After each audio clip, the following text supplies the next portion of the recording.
Bonjour tout le monde, je vais aller dans le vif du sujet parce qu'il fait 33 degrés dans la pièce où j'enregistre et j'ai pas envie d'y rester trop longtemps.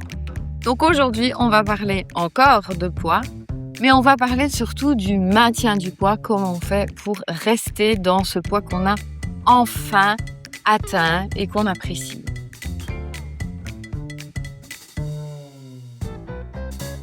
Parce que beaucoup de gens parlent de comment ils ont perdu, mais il y a quand même peu de gens qui parlent de comment on se sent quand on maintient et quand on essaie de maintenir. Parce qu'il ne faut pas se mentir, il y a à peu près 80% des gens qui ont perdu beaucoup de poids qui les reprennent ensuite. Je ne jure encore rien. Alors, je vais te dire aujourd'hui comment je fais sans avoir une application qui compte mes calories, sans faire un régime obsessionnel, sans coach personnel et sans privation.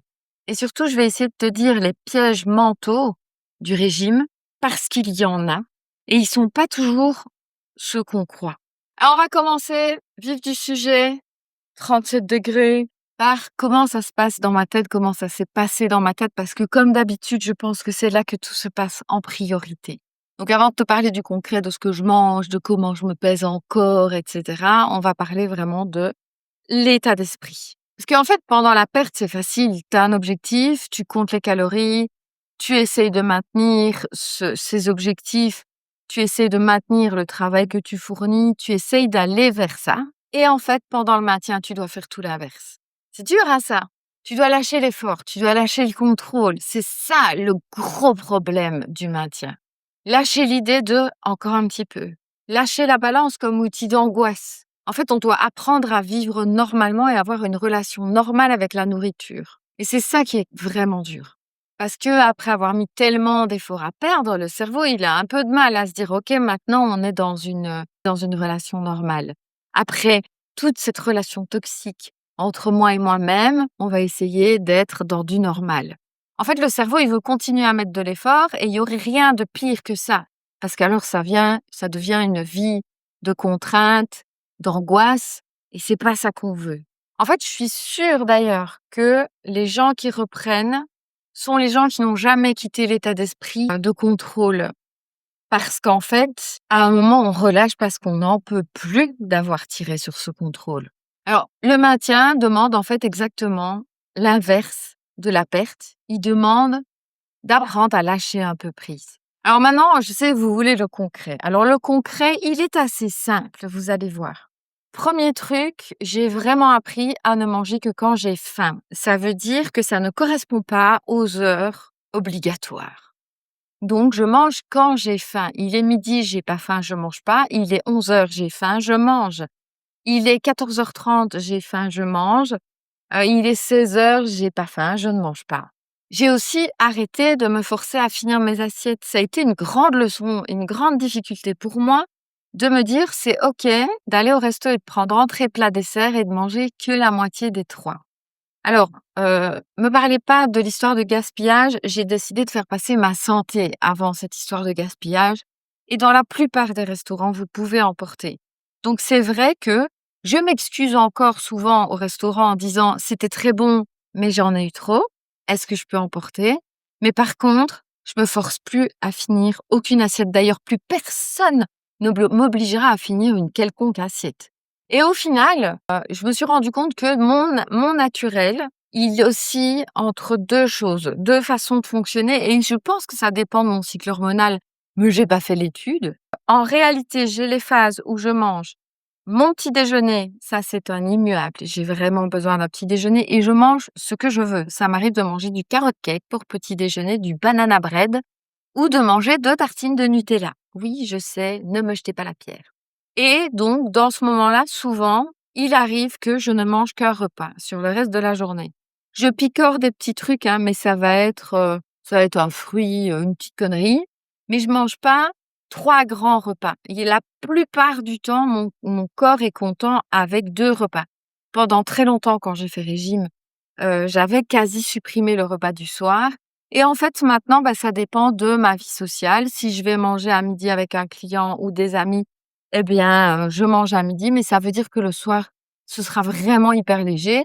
Ou l'inverse, si je vais au restaurant avec des amis. Mais faire 2 restaurants sur la journée ou 2 repas, je n'en suis plus capable, tout simplement. Donc on a cette partie-là, cette façon de fonctionner. Et puis on a la seconde façon de fonctionner, je vous dis, ça doit être lié à mon cycle, c'est simplement qu'il y a des moments où j'ai envie de manger un peu tout le temps. Mais un peu tout le temps, des tout petits trucs. C'est-à-dire que à ce moment-là, un Babybel va me suffire. Ou bien, je vais manger, une boîte de sardines à 16 heures. Une petite boîte de sardines, ouais, vous savez, les petites boîtes. Et en fait, je vais passer comme ça, à part le petit déjeuner parce que c'est vraiment mon incontournable, c'est le moment où je me réveille et où j'ai faim. Mais il est tout à fait possible pour moi de passer une journée entière à picorer des petits trucs qui vont être, ponctuels, en fait. Et je respecte cette envie-là de mon corps. Simplement, je vérifie quand même que sur la journée, je vais pas picorer 53 trucs qui font chacun 100 calories, ce qui me ferait 5 300 calories, qui serait beaucoup trop. Mais dans l'idée générale, je fonctionne vraiment comme ça. J'ai vraiment ces 2 façons de fonctionner qui alternent, en fonction des moments. Par exemple, ici, il fait chaud, j'ai évidemment pas faim. Alors, un deuxième truc qui a changé ma vie, c'est l'eau protéinée et ça, elle a fait partie intégrante de mon régime.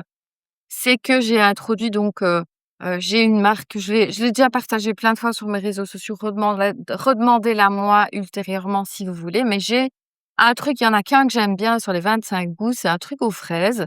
Je remplis, une gourde de 1,2 litre d'eau fraîche avec des protéines, donc il y a à peu près 20 grammes de protéines sur la bouteille et j'en bois généralement 2, ce qui me fait 40 grammes de protéines. Et vraiment, je trouve que l'efficacité coupe-faim des protéines, c'est loin d'être du bidon.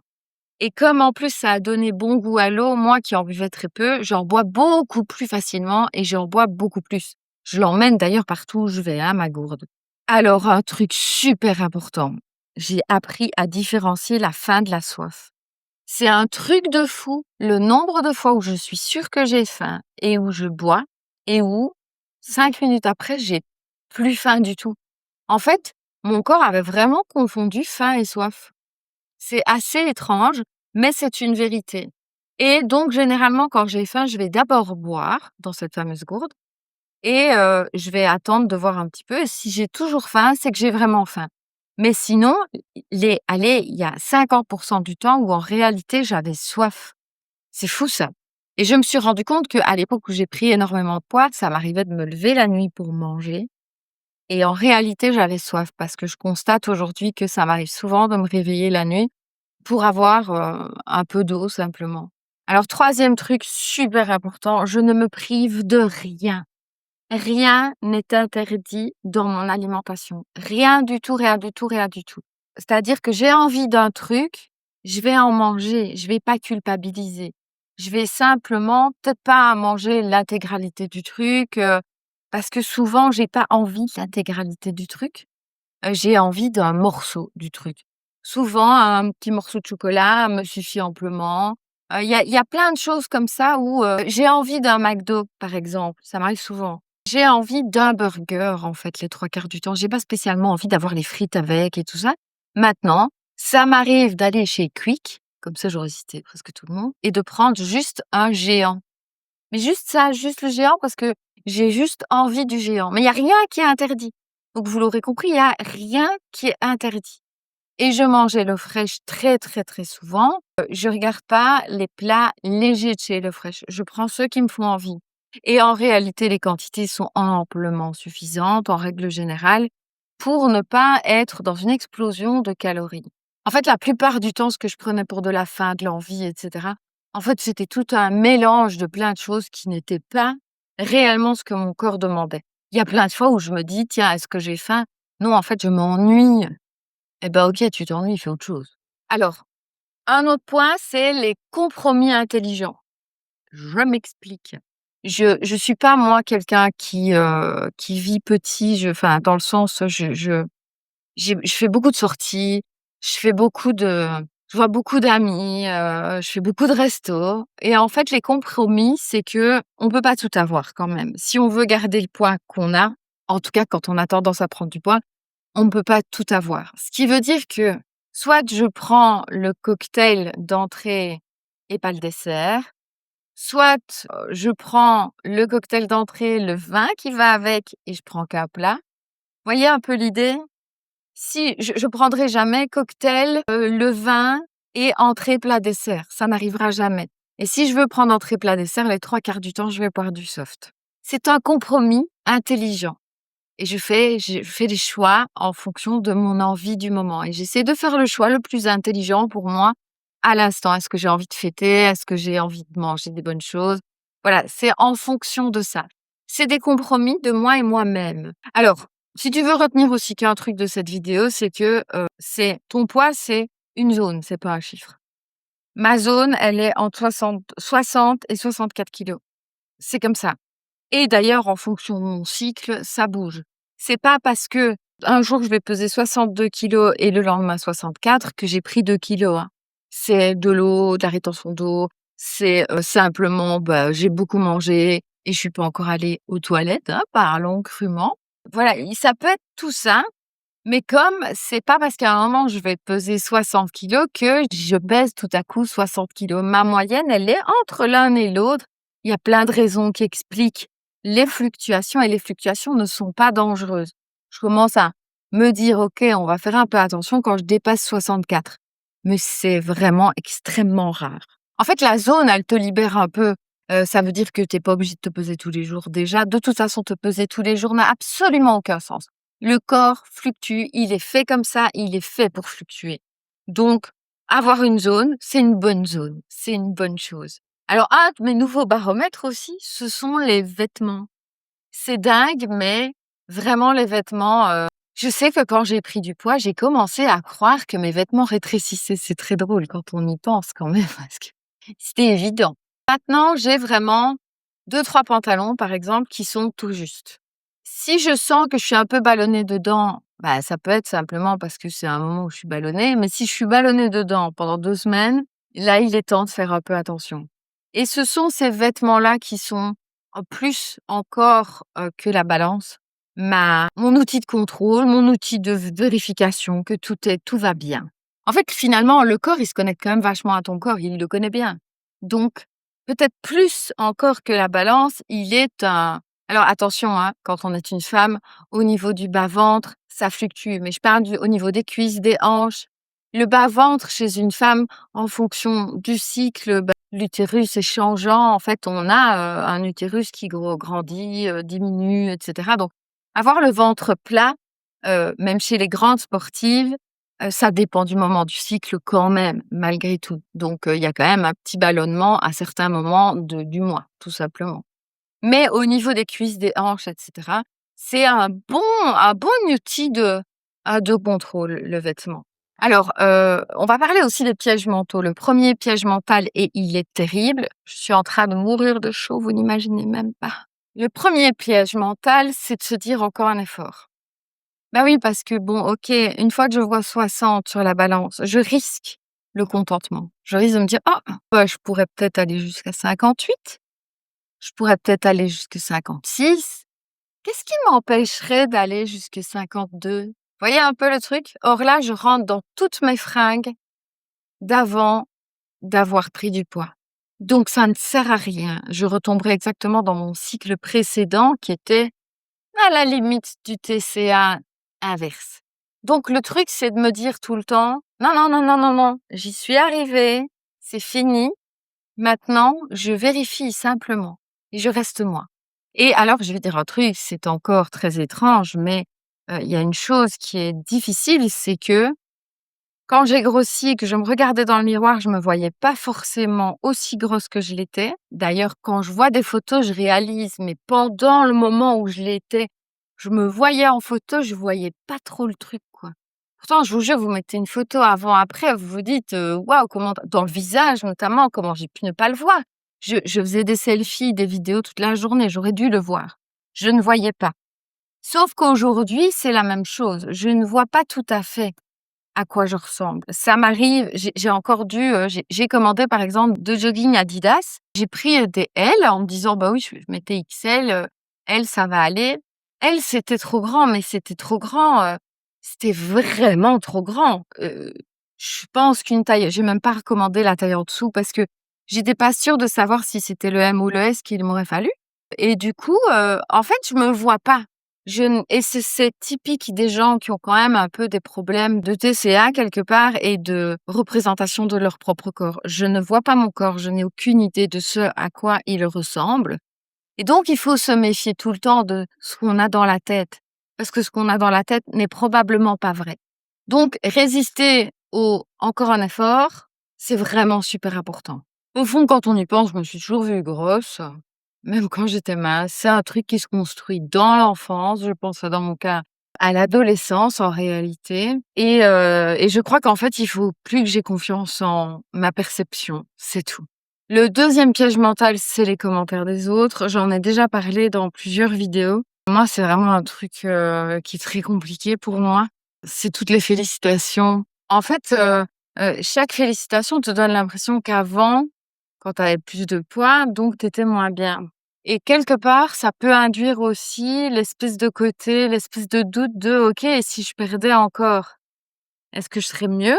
C'est une question qui est latente là derrière et qu'on ne doit pas laisser entrer évidemment, parce que c'est très dangereux.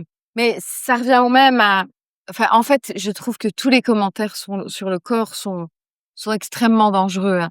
Les félicitations comme les petites remarques, je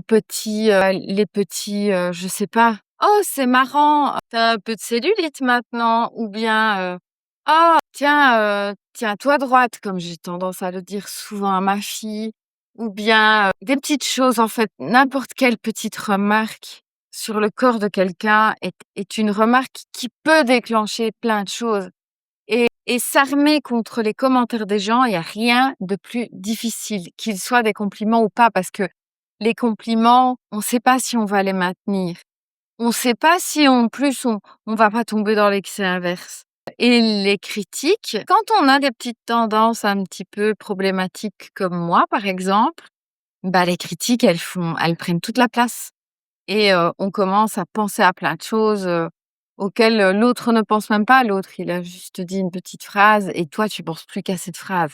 En fait, moi, ces remarques-là, c'est des remarques qui me touchent juste où il faut pas, c'est-à-dire à l'endroit où je suis le plus fragile, à l'aspect extérieur parce que je j'y ai mis beaucoup de choses qui ne devraient pas s'y trouver. Alors comment je gère? J'essaie de pas trop répondre, pas par mépris, mais pour pas entretenir le truc, en fait. Alors je dis pas merci quand on me félicite d'avoir perdu du poids, je dis rien. J'essaye de rien dire et de pas écouter, en fait, de fermer les écoutilles et de pas trouver ça important. En fait, il faut essayer de protéger son espace et comment on a réussi à faire vaguement la paix avec son corps. Le troisième piège, évidemment, c'est la balance comme anxiogène. On peut vite retomber, hein, dans la balance comme ennemi numéro un de la maison. Moi, je me pèse, je vous ai dit, une fois par semaine et c'est jamais agréable. C'est fou, c'est dingue, c'est maladif. Chaque pesée, j'ai un peu cette espèce de petite angoisse, je sais pas, je suis partie en vacances quelques jours, je savais que j'aurais pris du poids parce qu'on a vraiment mangé énormément et très gras. J'avais pris 2 kilos que j'ai reperdu très vite parce qu'en fait le corps il est pas fait, c'est p on prend pas 2 kilos en 3 jours, vous comprenez? Il faudrait pour ça, 2 kilogrammes, c'est 14 000 calories. Il faudrait avoir fait un excédent de calories de 14 000 calories. C'est quand même vraiment, vraiment beaucoup. Non, c'était juste, voilà, une façon de vivre qui était pas super adaptée et qui, a donc entraîné 2 kilos de plus qui sont vite partis. Mais c'était angoissant pour moi et c'est là qu'il faut faire attention. Parce que la balance, si on n'y prend pas garde, elle peut vite devenir une obsession et c'est la porte ouverte, à tous les vices en matière de troubles alimentaires. J'en étais venue, à certains moments de ma vie où j'étais plus mince encore, à me peser plusieurs fois par jour et à avoir cette espèce de truc de, le poids que je fais le matin, je dois le faire le soir. Ce qui est complètement dingue, hein. Ça veut dire, pas boire, enfin, il y a vraiment faut avoir un grain, hein, pour vouloir peser le même poids le matin que le soir. C'est vraiment un trouble alimentaire et si jamais c'est votre cas, il faut consulter quelqu'un, un spécialiste en troubles alimentaires. C'est important. Donc ma règle, c'est simplement une fois par semaine, le même jour et à la même heure, donc sans avoir mangé, le matin à jeun. Je sais que, la semaine de mes règles, je vais peser un peu plus lourd et je vais avoir d'ailleurs un peu plus faim. C'est comme ça. mais ça ne doit pas rentrer en ligne de compte. Ça ne doit pas rentrer dans ma réflexion, ça ne doit pas m'inquiéter. Et puis l'autre garde-fou, c'est que oui, si par exemple, en revenant de vacances, j'ai trop peur de me peser, autant ne pas me peser. Ça sert à rien, de me foutre une angoisse pour ça. Il suffit de revenir à une alimentation plus normale. Mais là, c'était vraiment un abus absolu, hein. Je suis partie, j'ai mangé, j'ai mangé que des crêpes, crêpes sucrées, crêpes salées en Bretagne à tous les repas avec en plus du cidre. La quantité c'était trop gras, bien sûr. Mais j'aurais pu me dire: «OK, je me pèse pas, je me pèse la semaine prochaine» et en fait, tout était rentré dans l'ordre. J'aurais peut-être mieux fait de faire ça, mais j'étais pas suffisamment angoissée pour ne pas le faire. La balance, c'est un outil, c'est pas un tribunal. Je me répète ça très souvent. La balance, c'est un outil, c'est pas un tribunal. Alors le piège que j'ai pas, mais que d'autres ont, que j'ai eu parfois, c'est d'espèces de tout ou rien, que j'ai plus pour le moment que en fait, vous savez, c'est le truc de se dire ça m'est arrivé une fois dans ma vie, hein, parce que j'ai longtemps maintenu un certain poids et puis je vous ai dit, j'ai pris 30 kilos, et puis j'ai reperdu 10 kilos, et au décès de ma grand-mère, j'ai commencé à reprendre ces fameux 10 kilos. Et à ce moment-là, pour la première fois de ma vie, je me suis dit: «OK, j'ai repris 2 kilos hors des 10, je laisse tomber, j'abandonne, je perdrai jamais, les 22 qui restent du coup» et j'ai abandonné. C'est le tout ou rien.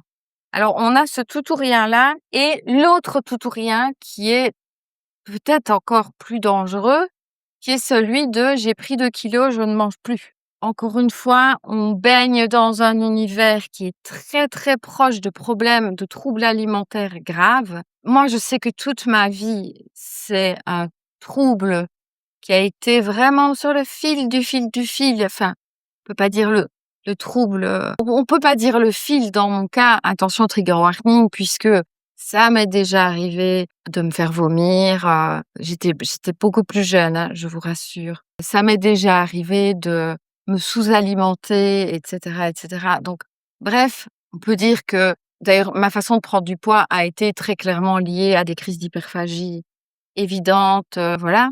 Mais le tout ou rien, c'est, le danger majeur des gens qui ont des problèmes alimentaires. Alors pour le moment, j'y suis pas. Je sais qu'il suffirait qu'une personne importante dans ma vie me fasse une remarque pour que je risque ça. C'est un des plus grands pièges. Il suffirait d'un tout petit détail. Alors moi, ça va être le risque, du rien. Donc c'est-à-dire, je risque de tomber dans le «je ne m'alimente plus» parce que ça a été celui qui était le plus tentant chez moi et le tout, le contraire, donc c'est ce qui m'est arrivé vraiment dans une phase hyper dépressive et donc mon obsession pour le contrôle, touche aussi mon alimentation, donc je risquerais pour une petite remarque de tomber dans le rien et c'est en ça que je dois me surveiller très, très fort et que beaucoup de gens doivent se surveiller à cet égard quand ils ont perdu du poids.